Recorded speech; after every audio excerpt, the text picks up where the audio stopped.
Hey, Kevin Cares. Hey, you like my eye?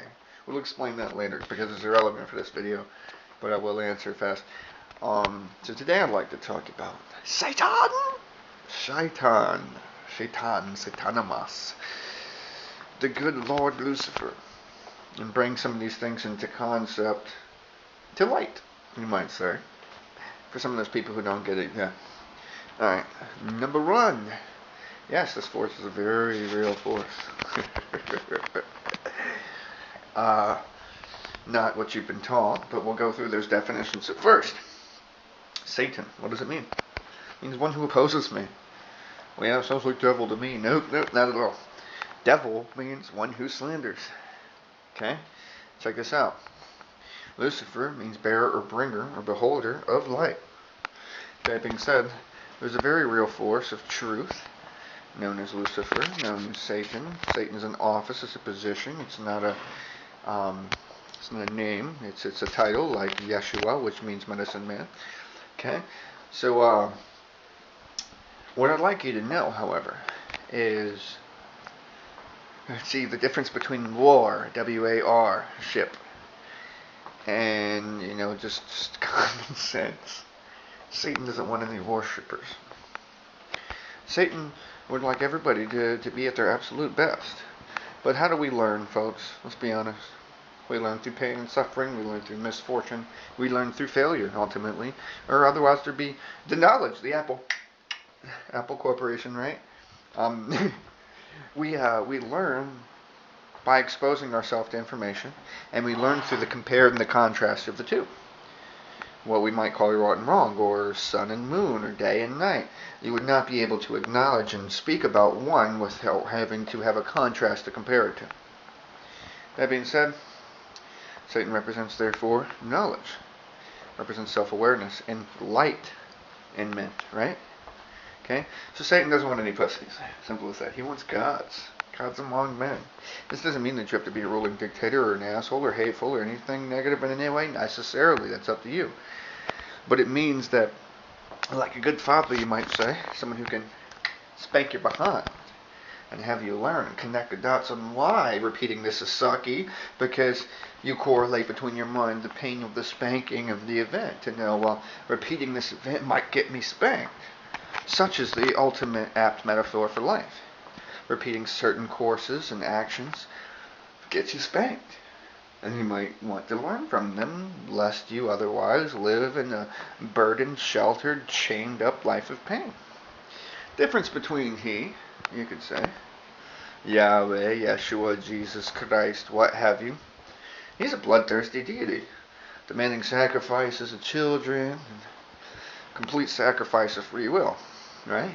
In order to fit into an illusionary paradise of before the fruit, before you knew any better. Not knowing any better, it would seem like paradise. You have nothing to compare it to. Your knowledge and your soul, more or less, has been stripped from you, right? Well, the alternative path, theistic or spiritual Satanism, to give it an umbrella term which really doesn't do it justice at all,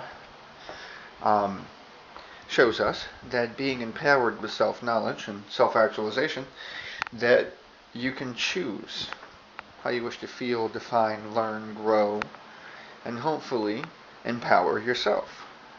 Now that you know mathematics, you won't be abused by mathematics. No one will be able to give you a fake bill or con you in some game, because you can check the math yourself instead of just having faith that this stranger had treated you well while he totally extorted you out of everything that you have because you weren't up to date. That's the difference. Okay? So on Satanism, you have spiritual awareness. In Christianity, you have sacrificing awareness for peace. Peace isn't necessarily better. What is peace if not suffering willingly and being okay with that, yet unaware? Okay? So when I go around and I talk about certain things, I'd like you to put it in the context in the future with this video, that I am opposing those who oppose us. I am in direct opposition. I am Satan. I am the many Satans talked about by Moses and everybody else. I am the opposition of those who would otherwise keep you asleep, who would otherwise keep you ignorant and use you as goyim. the Hebrew word for slave, sheep, or cattle. I've met some interesting people, and I continue to do so, and we have some very enthralling conversations. But most of them, not most of them, about a good 30% of them in all truth, are hung up on the trimmed down version of the Bible that gets peddled out today. They don't know what Satan means. They don't know what Lucifer means. They don't know Hebrew at all. They don't know that the Torah literally says to lie to people about what's in our book if they ask if there's anything in it that might be used against them. And this is coming, check the schnoz, from a Jew. Okay? So I literally expose our secrets and everybody else's for that matter, hoping that people make an educated decision. What does it mean to follow Lucifer then? Good question. It means that you're actually interested in growing. You're not interested in a master. Lucifer doesn't want to be a master per se. I mean, obviously, no one wants to have people grow above them, because it comes at the potential of a threat of destroying every little thing we've worked for so far. But that doesn't mean that this entity, this idea, this spirit, this energy, this sustenance wants you to be beneath it. Quite the contrary.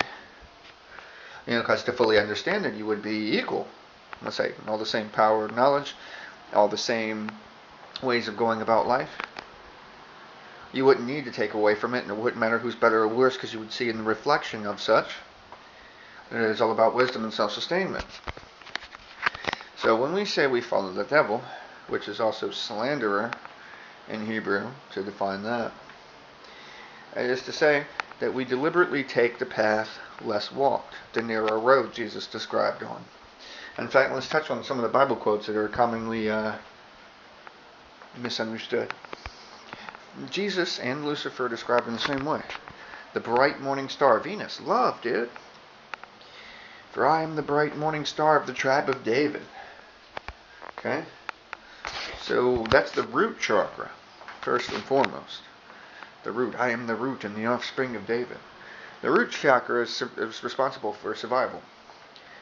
Survival taken to an extreme comes off as anger. The slaughter and decimation of Indian people. You can insert your favorite, hate story there to understand. Survival taken to an extreme becomes anger. That's the first dimensional way of being. Okay? Just smelling. First sense we acquire. Carnivorous, animalistic, bloodthirsty. And you get to hear these same type of expressions described of the Jehovah God. A bloodthirsty cannibal who demands blood sacrifices, who places a sword in the garden, the heart of Eden, to turn in all directions and stop people from attaining spiritual power, to separate heaven and hell, that they might be forever separate, eating one side or the other. And you're given misleading information, if any information at all, and what's left is for people to do guesswork and assumptions, which out of fear and what information they are provided, fear, hate, aggression, survival, right? Desire, that's the second. That they might continue to remain ignorant and trust someone else to tell them for them, instead of reading and understanding and spending time with the book, which you really shouldn't anyway, because the book says God has written the information, the knowledge in your heart, not in a book. The book is totally Antichrist. So we give away our power to these people and to these preachers and to these shamans. Allow me to enlighten you, my friends. What does a shaman do? Oh, he's a healer, is he? Now, according to ancient anything, look it up. Fucking do some research. Meet a shaman. Okay, so shaman means medicine man. Medicine man means doctor. Doctor means they know and you don't. So you have no choice but to ignorantly trust them. So sometimes it might be helpful and true. Other times you would know no difference. Okay? Example. The ancient shaman say, oh man, my fucking shoulder's fucked up. Damn, this shit hurts. So you go to the shaman, you pay him an exorbitant fee, maybe sell off one of your children, or whatever else. You got a chicken, some food, some gold coins, whatever is the monetary currency, and whatever means value, diamonds, pinnacles, coins, the hero at that time. And so you trade off your wealth and your fortune for a temporary cure, because you don't know how to fix it. So you come to someone who allegedly does, a professional. And the shaman says some magic words over you and does a ritualistic dance or has you ingest a certain substance that likely intoxicates you in some way.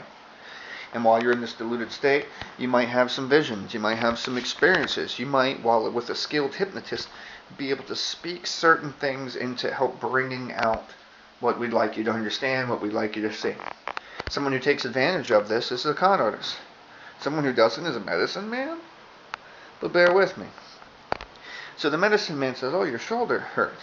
Well, I can fix that for you for 20 gold pieces. So that's pretty much your whole life savings. And you give away your life savings to the shaman. And the shaman heals your shoulder. But a week later, you come back. Oh, fuck, my knee hurts. And you struggle, and now you're out of fucking things to use, so you give off your firstborn child to these bloodthirsty manipulators. You know, maybe it's a sex slave. Maybe it's to be a sacrifice. It really doesn't matter. It's all you have for currency. It's all you have that's worth a damn. You're out of gold pieces. So you go to the shaman again, and you say, well, oh, damn, my knee hurts. I mean, last week was my shoulder, but now my knee hurts. And you did a really good job on healing my shoulder. But what you're not connecting the dots on is he moved the injury. That he knew enough about the science to move the problem rather than heal it. And I could go deep into this and how this is possible and how it's true, but it's beyond the scope of this video. Okay, so your shoulder turns into knee pain instead. It's the exact same pain, it's the exact same problem, it's just in a new location. But you believed and you had faith in a complete stranger to heal you, and you knew he did such a good job at making your shoulder stop hurting that now surely he can make your knee stop hurting. So you go to the shaman and you pay him your firstborn son or daughter. You sell them off into sex slavery or work in the mines or whatever, granted the time period. And he makes your knee pain go away. And therefore, thusly so, you are now part of the rest of the slaves. You are dependent, codependency, on a system of where you're ignorant. You lack the bite of the fruit of knowledge. And because you never looked and some did, they can use the knowledge and the understanding of which they have to lord, that is to say, to have power over you. Okay? So, when we call ourselves various names throughout society, Luciferian, Illuminati for some people to a great extreme, which work with demons and spirits and half know what they're talking about, and the rest just are extremists like any other group. You know, what their original goal, the original idea is in knowing that we need the knowledge, that not everybody can handle knowledge, and that people are ignorant, that people want to be slaves. They really do. You don't think for yourself. Why are you watching this fucking video? That's fucking stupid. On one hand, because now you got to take my word for it, even if you like me. And that's dumb. Because surely I say to you, the fucking knowledge of God is written in your heart, not in a book. What else was some interesting Bible quotes that can help us realize this? Have ye not heard I said ye are gods, and ye are sons of the Most High? I would even let ye sit upon my throne, as if it were your own. Another one. Okay? We are taught, surely if you believe in anything that I can do, then you believe in yourself. And you will be, if you believe in yourself, you will be doing all I am doing and more. Why would an alleged God or even a son of God, a demigod, tell you that you can do more than him if that's not true? It's either a con game or truth, and it's kind of both. If you believe, if you understand to the smallest fraction the kind of advanced science and advanced psychology as we do, then you will be able to point to that mountain and say, go from there to there, and it would do so. Of course, it would be more elaborate than that. But you would understand it to such a critical degree that, yes, you could move mountains. But that's not what happens today. Instead of taking the bite of the fruit, instead of being interested in knowledge, you look to a human to tell you what God means. With the entire universe, from one small, separated from the whole, you now ask one small fraction of the hologram to explain it to you.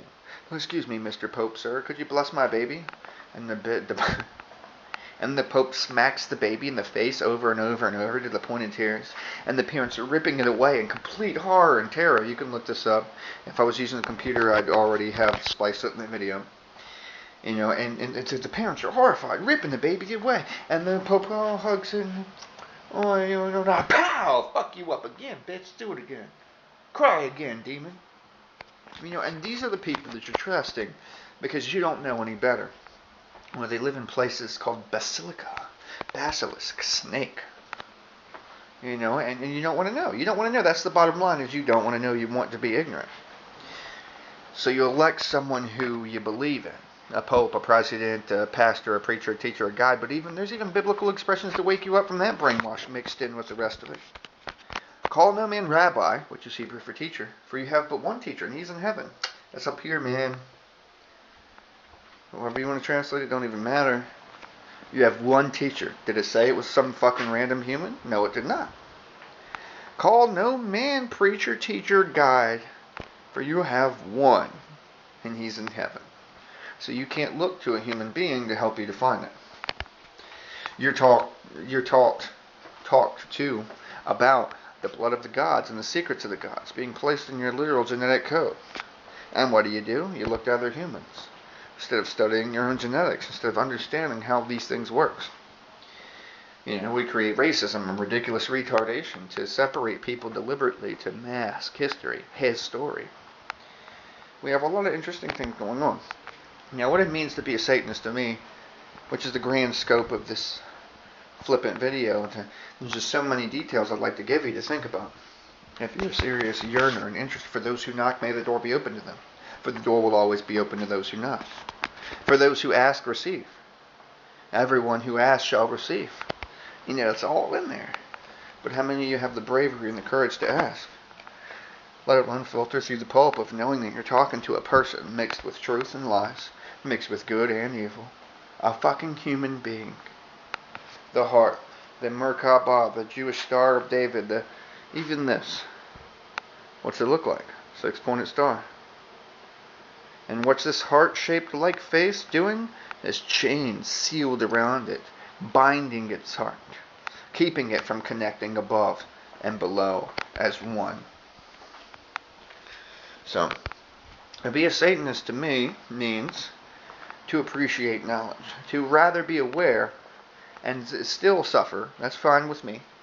But to be aware and suffer on occasion and be a little more in control of ending or continuing that suffering than denying it altogether for future reward in paradise, which, as we're also taught, there is no such. You know, the Bible says there's no free will in heaven, that sin started with free will. And there is no sin in heaven. Therefore, there is no free will in heaven. Therefore, there is no paradise in heaven other than the ignorance of the lack of the apple. The lack of understanding it. So you can have that whatever. You can know very little. And just be okay with that. Which would bring you emotional gratification. While the rest of everything that you are, all the energy, all the essence, gets fed to this bloodthirsty deity. And some call him the demiurge. Some call him the original vampire. It really doesn't matter. It's what you choose to use your soul, your Latin word for sun, for. Your solar plexus, your ego, your personality. Taken to an extreme, your pride. You know? But what are you doing to change this? As you look and you stop looking at some point. As you ask humans to think for you. As you submit into various forms of control, parents and friends and ideas. This is what I'm expected to wear. This is what I'm expected to think. This is the language I'm expected to speak. This is how I'm supposed to act. And you surrender your very identity from the world. And be possessed by. You must allow the Spirit to possess you. This is some shit I really heard in the church, okay? As your woman speaks in tongues, which the Bible tells us is blessing ourselves, not blessing the church, which is the first sin right there, dudes. Okay, you must allow the Spirit, not even the Holy Spirit, the Spirit, a Spirit, to possess you. That sounds pretty fucked up to me. I don't agree with that. But we look at these people instead of taking a personal interest in our own souls and bettering ourselves. We'd like to believe, whether it's some human divinity, some guy who speaks for God, or God himself is going to take care of all of our problems and really appreciate us for not bothering to try at all to be better human beings, to learn compassion or balancing speaking and listening, or awareness or wordless wisdom, not needing to have full understanding but still being okay with things being different from us. And yet we sell our souls out to these human beings. And we sell our souls out to these ideas of the deities, and we worship mammon, and we want greed and money and power and all kinds of other interesting things. Symbol of Yahweh to represent wisdom when wisdom represents wisdom. And we've lost ourselves. So while we end up at war with each other, and while we're in fear, and fear binds us, like the chains around this heart talisman of the insane clown posse, okay, which is another subcult, okay. Everybody calls themselves juggalos. They release their identity and then become juggalo instead, and all of that power gets funneled into the leader who controls 76 legions of demons, and those are the fans. And the same thing for technicians for Tech 9, and the same thing for believers for Justin Bieber, and the same thing for the Kiss Army for Kiss, which some speculate and laugh to say Knights in Satan's Service, as pointed out in Detroit Rock City, a film you could totally check out that's pretty interesting. Really good film. But when you get the subconscious things being delivered to you, as dudes even sit in the confession booth and are willing to practically fuck in the booth while pretending that they're trying to better their lives and following a path that is only going to lead them through desire and deciding what to do with that desire. Okay? You don't need to follow any given path, and you don't need a human to speak for you. If you want to know God, you need to look in you, because you are the reflection of God. Everything that is an emanation of the original source. And it doesn't have to be an almighty being or a spirit. That's what you folks don't understand. It just has to be an occurrence. God is like an umbrella term for all of science and all of existence, the glue that holds the universe together. Therefore, the Big Bang and God might not be mutually exclusive. They might be the exact same thing, and it wouldn't matter if they weren't. What would matter is that from some point in the holos, in the universe, we branched out from isness into all these new shapes and ideas, separating day and night. We read, what is not Revelations, Genesis, and Genesis accounts for or explains to us in the language available at the time to try to describe greatly philosophical concepts, that at one point everything was a whole, and split and defined in that eating of the apple. Now we understand night because it's separate from the day to be able to call it night. Now we understand the days of the week because it's separate from simply being day to be able to call it by different names to understand periods of what we call linear time, which is purely perceptual and beyond the scope of this video to dive in too deep.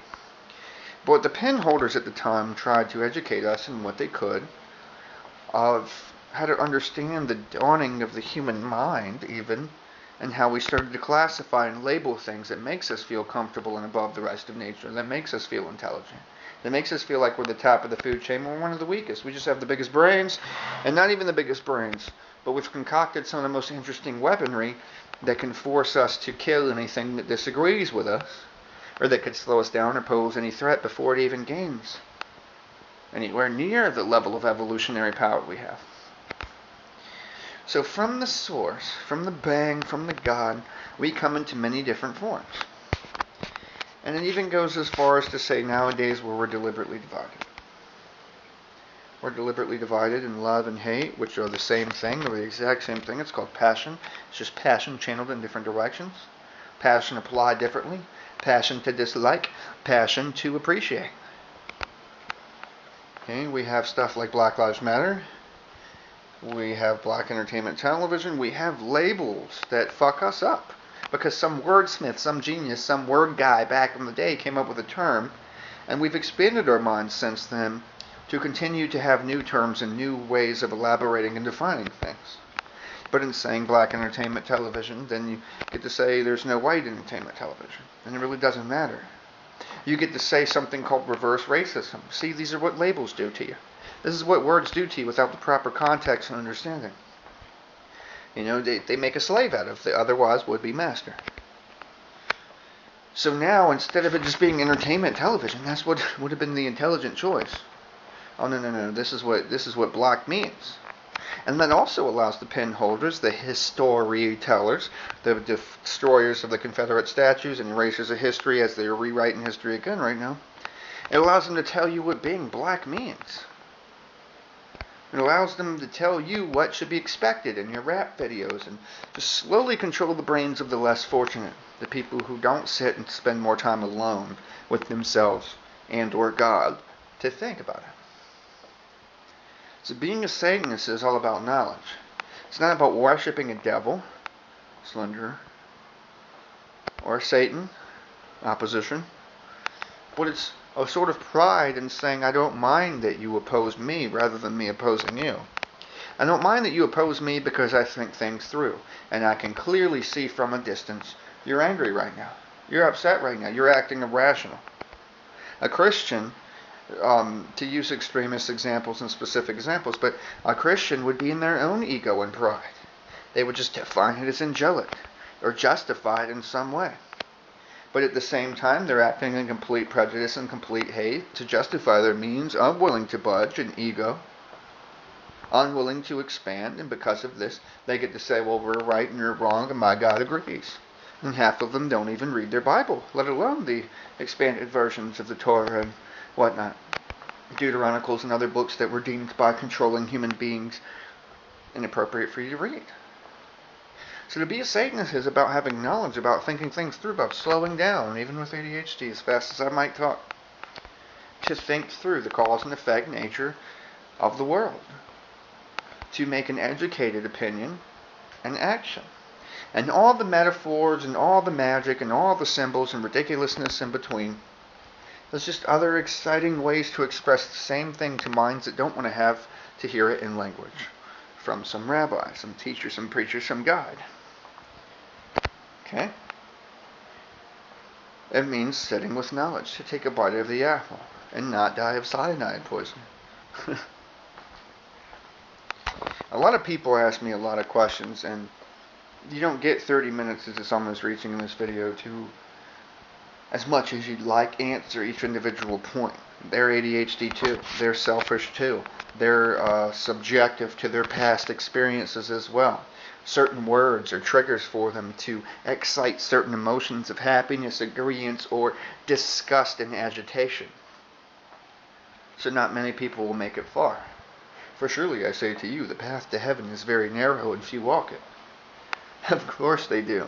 They're so quick to react, not to act, to read, to act in a familiar way, again, that they're not willing to hear new information. Examples. My grandmother says, you don't get to be 63 without learning something. What's that mean, dude? That means now that I'm 63, I'm old enough that I'm prideful and egotistical. I don't want to look at science. I don't want to learn new things. I want to feel right because I haven't felt right enough in my life. And now that I'm old enough, I demand respect rather than earn it.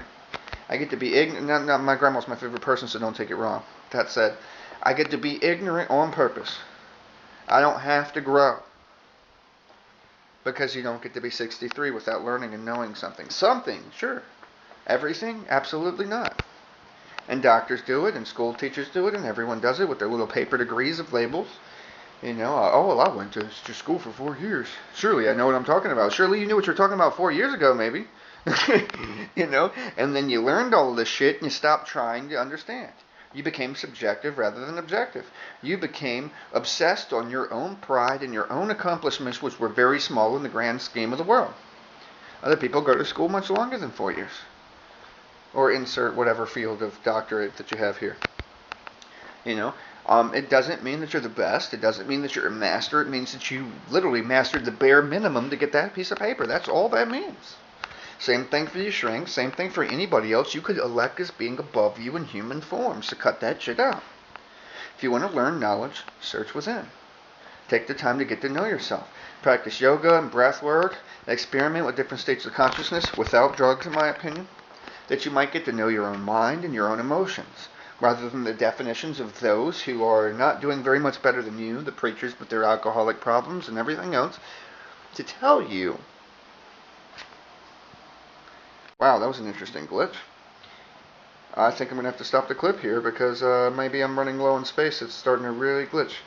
But I hope this helps you understand a little bit more about the difference between being a blind sheep, a goyim, and choosing to take a little insight into your own life. The universe is una, one verse, song. There's nothing mysterious or super fancy about it. There's just a lot of people taking advantage of the fact that we don't slow down to think, and getting you to pay for that limited understanding even every week. Assuming you go to the church. But why go to a church when even their own book says anybody who defile the temple of God, him shall God destroy, for thy temple is holy, and the temple you are. So is it just that people have no patience and they don't want to read their own books? Is it that they're so lost and misguided, or is it that they're just all emotional and the easiest way, the easiest path they take? Oh, well, you can fix my emotions right now. We can all just sing and dance and be merry and drink wine and all these other things that are going to temporarily make me forget about my problems rather than solve them, so I can come back to the shaman, the healer, the medicine man to repeat the process again instead of solving it. Or the medicine man of modern day pharmakeia, pharmaceuticals, witchcraft. That's where that word comes from the Greek. To give you a cure to a symptom, not a cure to the disease. Disease, unease. Now you can... You got body tremors and it's a part of some cancer or some shit, but we can treat the body tremors, and then you think you don't have cancer, then we come back when you do get cancer and get to charge you for chemotherapy. No one's thinking it through, man. If you really cared about yourself or anybody in the world, you're going to start spending time with yourself, and you're going to spend less time away from these humans who are trying to dictate it for you. And that includes me. I'll make sure to say that so you know the humble, honest truth, and I'm just a fucking person, a spokesperson of great vast volumes of information, but it's information nonetheless, and I still speak as a person, which means some of it is objective truth and some of it is subjective understandings to try to convey to you in a familiar and relatable way, a way that you can give this power and understanding to yourself. And unlike the two different paths, complete submission and lack of knowledge, versus I'd rather you be able to do it yourself and not need me. That's the real difference. That's the difference between a swindler and a con man and a spiritualist. Kevin Chaos, hope you enjoyed this.